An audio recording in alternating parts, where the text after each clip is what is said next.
So hello and welcome to another Valorant video. Today we are going to be looking at TSM versus Girl Kissers. Very funny name. I really enjoyed when that name was announced to me. But yeah, we're going to look at TSM versus Girl Kissers. Now, this isn't the game that TSM lost. Now, TSM did end up losing a game. It wasn't this game. That game wasn't streamed, so I can't take a look at it. I can't tell you really what happened, because no one saw it because it wasn't streamed. But I'm going to talk about this game and kind of point out some of just like the obvious things that TSM kind of were doing wrong. Like, things that really a team at this level shouldn't be doing wrong.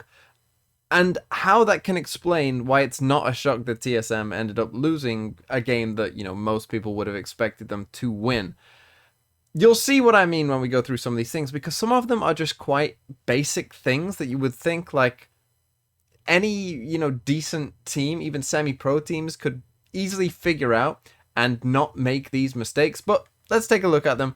And TSM did end up winning this match very comfortably, as they should have done, right? They're playing against a team of probably semi-pro amateur players, who are just practicing on their own or whatever. They probably don't have a coach, all of that. They should definitely win this game. They're better players who are more prepared.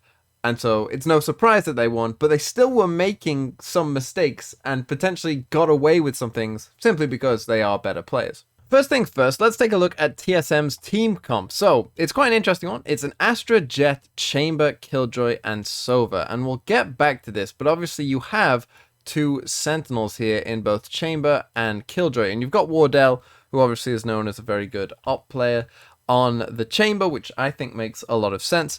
And we'll get into the team comp and the game a bit more later. But just, let's keep that in mind. And the first thing I want to point out on, if we go to the map, is Wardell on Chamber, and why I think Wardell looked like someone who had literally not played Chamber before. He was putting down his traps, and this is fine, right? Like, he was putting down his little alarm bot things anywhere. That's cool. But he really didn't make the most use of his rendezvous teleport ability. And obviously that is Chamber's main ability. You can see here that he's put one down here. And there's another one. You can just kind of see it overlaid on the map here. I think with a turret. That there's another one right here as well. And I want you to think about what that is actually doing.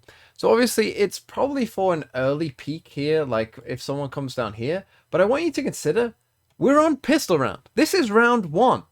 And this is why this confuses me. Like, he's going from like probably standing here to teleporting safe back here.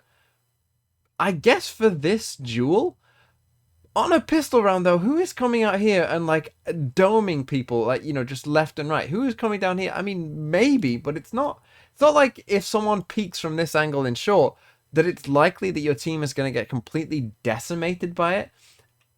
And so this was a bit surprising to me straight off the bat of like, is this the best use of this that you could have had? And in my personal estimation, probably not. And if we move this round forward, you see they end up in a 5v3, and these are still here. These teleporters are still here. Even though Wardell, as you can see, is pushed up here, and his team are pushing towards A, didn't pick them up, didn't think I might need those, at a later date. Didn't think maybe, putting one here on short and putting one, and then having the other one back here might be useful. Nope, didn't pick them up, just left them there. And again, just kind of seemed like a player who had not really ever played Chamber before.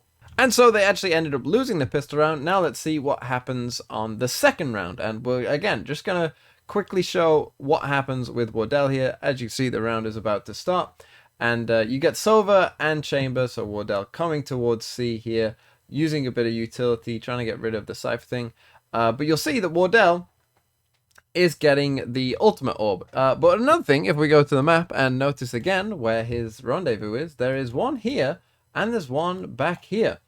But what you'll notice is, if we go back to what he's doing right now and taking the ultimate orb, you can see that he is not within the range, because you get the little like yellow outline when you're in range of your teleporter. So he's not in range of his teleport right now. I don't know why, because obviously it would be quite useful if someone peeked this corner and started shooting at him to be able to just teleport out. That would be quite a useful thing to do. So again, I don't know why, if we go to the map, that he can't have just put his second teleporter, like just waited a bit longer and just put it there instead and be in range of it. Again, it doesn't make any sense. And these were the kind of like small little mistakes. And don't get me wrong, Wardell is a fantastic player and ends up, getting a lot of kills on this map and ends up, doing really well. But these kind of things you won't get away with having a character that you're just not using their utility at all. These kind of things, when you're playing against the best teams, you need these abilities. And I've heard people say that this wasn't, TSM's proper comp, and this wasn't exactly what they were going to go for. This dual Sentinel lineup isn't what, they were actually thinking of going for. Well, then play what you're going to go for. I don't care if other teams get info of, okay, this is their lineup, this is what they're going to do. I don't care. I'd rather you play the agent and be more comfortable and understand how to use that agent. Because to me, it was pretty clear just from these first 2 rounds that Wardell might never have played Chamber before. Because it looked like a setup of, well, I don't really know. I guess this is okay. I'll just do this. That's what it looked like from these first 2 rounds straight away. And so I would just say to them, either get Wardell to practice Chamber more, or just put him on an agent that he actually is going to play properly. And, I understand that you think you're better than this team, and you were better than this team, you ended up beating this team, but just play the agents that you're actually going to play so that you can get better at those agents, particularly if you are unsure or aren't used to a particular team comp and what that is good at. Okay, so now you join us on round number 4. It's 2-1 to TSM, and as you can see by the map, TSM have taken control of this A site. Now, it's actually a full 5v5, and we are going to see a full 5v5 retake, so let's run it and see what happens. So we got some shock darts there, as you can see, but Sabrosa is planting. I mean, that's even a small thing as well, right? Like, having Astra plant when, there's no smokes here, there's no smokes here. Is that the best idea in the world? Maybe not. That's a small thing, though. We won't go too into that. But now we're going to see the retake coming in from Girl Kisses, and we'll see what happens. So, you can see Wardell got one there off top. I think that was in Heaven. With his sniper, but as you can see, Ali responds from the Sova dart there and gets that, and we'll just run it through the rest of the way, and then we'll go back and talk about what exactly is happening. But as you can see, kills going in, trades, it ends in a 3v1 here with Rossi being the last one alive, and you can see that Girl Kisses end up winning the round and getting the defuse off. But if we just go back a little bit and take a look at what was really going on, you're going to be pretty annoyed probably. If we do, let's go on the map version and take a look at it from this perspective. So first thing is, we get the first death there, and this is what kind of annoyed me about this is Girl Kisses aren't going to do anything that you really are like, wow, that was really unique. That was really like crazy. They smoke this off. They Sova dart, I think maybe here or something, and it gets one and they get the kill. Okay, that can happen. It's fine. It's a 4v4 in retake, and all 4 of the defenders are coming from the same area. So, it's not the end of the world. You still probably should be, converting quite a few of these rounds. And then if we keep rolling forward, the next chip to fall is going to be Wardell. Let's take a look at what Wardell did. And this is the first bit of, different things you're going to see going on. Wardell's here, right? And normally when you're in a post plant, you say, play for time. Play for time and, you'll be fine and you'll be doing pretty well for yourself. Instead, Wardell comes up here. I just want you to notice as well, if I bring it to the normal view, that there is no smoke in Heaven right now. So just keep that in mind as well with what Wardell is doing. If we watch the map again and roll it forward, Wardell's going to just push up. He's going to come all the way up there. Still no smoke in Heaven. And he's going to end up peeking, and he's going to end up dying. So he ended up dying from over here. He had no idea if anyone was actually in Heaven and could have just, I mean, that would have been an absolute free kill because whilst, someone might have been watching it, based on, like, his angle, and I think that it's Corey's job back here that's watching Heaven. Could he have actually seen if someone was here? I mean, you look at where Wardell died. It possibly could have died anyway to someone just, checking the tight corner of the window without Corey being able to do anything about it. So Wardell throws, basically, for all I can say there, pushes up for seemingly little reason. You'll also notice that no one else is peeking with him. There's no other attempt to try and play with him in that instance and help him out or, go as a team and try and peek them. Wardell just went on his own and died, and that happened. And then if we keep playing this on, Subrosa gets caught in the little tight corner. I mean, this is just something that's always going to happen.